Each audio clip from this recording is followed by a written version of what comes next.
Видели бы вы этот трындец, который происходит на Поклонной горе? Что мы даже не доехали, а просто пошли пешком, потому что тут наглухо все стоит. Все ждут салютов. Вот никогда не ходила на эти массовые мероприятия, еще бы 100 лет не ходила. Около края фонтана. Вы просто посмотрите на этот пипец. Что творится на Поклонной горе. Мы ждем салют.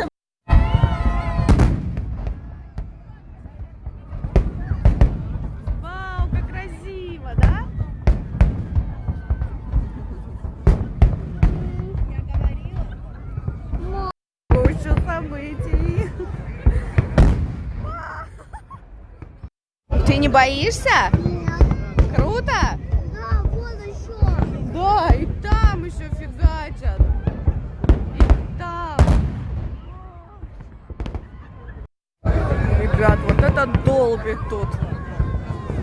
И салюты, и пушки, и еще что-то. Да, ради этого мы приехали в эту